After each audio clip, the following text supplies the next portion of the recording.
ಎಲ್ರಿಗೂ ನಮಸ್ಕಾರ. ನಮ್ಮ ಅಡುಗೆ ಚಾನೆಲ್ಗೆ ಸ್ವಾಗತ. ಇವತ್ತಿನ ವಿಶೇಷ ಇನ್ಸ್ಟೆಂಟ್ ಪಲ್ಯ ಅಥವಾ ಇನ್ಸ್ಟೆಂಟ್ ಗೊಜ್ಜು, ಇನ್ಸ್ಟೆಂಟ್ ಸಾಂಬಾರು, ಇನ್ಸ್ಟೆಂಟ್ ಚಟ್ನಿ ಅಂತ ಕರೆದ್ರೂ ಕೂಡ ತಪ್ಪಾಗೋದಿಲ್ಲ. ಮೇನ್ ಇಂಗ್ರೀಡಿಯೆಂಟ್, ಮುಖ್ಯವಾಗಿರೋ ಪದಾರ್ಥ ಇದರಲ್ಲಿ ಸೌತೆಕಾಯಿ ತುರಿ. ಇವತ್ತಿನ ರೆಸಿಪಿ ಯಾವುದು ಏನು ಅಂತ ನೋಡೋಣ.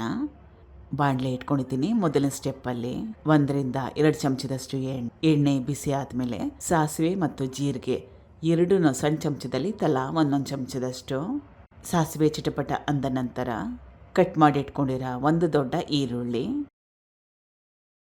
ಕರಿಬೇವಿನ ಸೊಪ್ಪು, ಒಣಮೆಣಸಿನ್ಕಾಯಿ, ಈ ಪದಾರ್ಥಗಳನ್ನೆಲ್ಲ ಹಾಕೊಂಡ್ಮೇಲೆ ಗ್ಯಾಸ್ ಸ್ಟವ್ನ ಸಣ್ಣ ಉರಿಯಲ್ಲಿ ಇಟ್ಕೊಂಡು ಸುಮಾರು 4-5 ನಿಮಿಷ ಬೇಯಿಸ್ಕೋಬೇಕು. ಈರುಳ್ಳಿಲಿರೋ ಹಸಿ ವಾಸನೆ ಹೋಗಬೇಕು, ಸ್ವಲ್ಪ ಹೊಂಬಣ್ಣ ಬರಬೇಕು. ಸುಮಾರು 5 ನಿಮಿಷ ಆದಮೇಲೆ ಈರುಳ್ಳಿಲಿರೋ ಹಸಿ ವಾಸನೆ ಹೋಗಿದೆ, ಸ್ವಲ್ಪ ಬಣ್ಣ ಚೇಂಜ್ ಆಗಿದೆ. ಇದು ತುರಿದಿಟ್ಕೊಂಡಿರೋ ಸೌತೆಕಾಯಿ, ಇದೇ ಮುಖ್ಯವಾಗಿರೋ ಇಂಗ್ರೀಡಿಯೆಂಟು, ಮುಖ್ಯವಾಗಿರೋ ಪದಾರ್ಥ ಈ ರೆಸಿಪಿಯಲ್ಲಿ. 2 ದೊಡ್ಡ ಸೌತೆಕಾಯಿನ ಉಪಯೋಗ ಮಾಡ್ತಾಯಿದ್ದೀನಿ.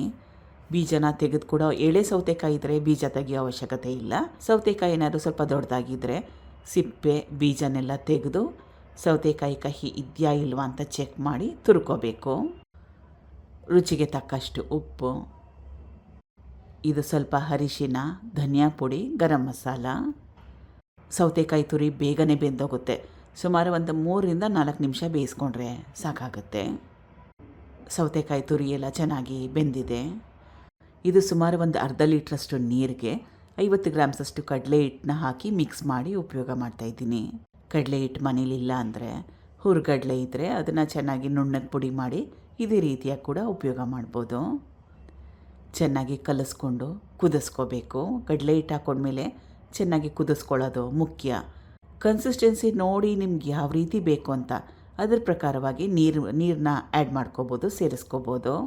ಸ್ವಲ್ಪ ತೆಳುವಾಗಿ ಬೇಕು, ಅನ್ನದ ಜೊತೆ ಕಲಿಸ್ಕೊಂಡು ತಿನ್ಬೇಕಂತ ಅನ್ಸಿದ್ರೆ ನೀರಿನ ಕ್ವಾಂಟಿಟಿ ಸ್ವಲ್ಪ ಜಾಸ್ತಿ ಹಾಕ್ಕೊಳ್ಳಿ.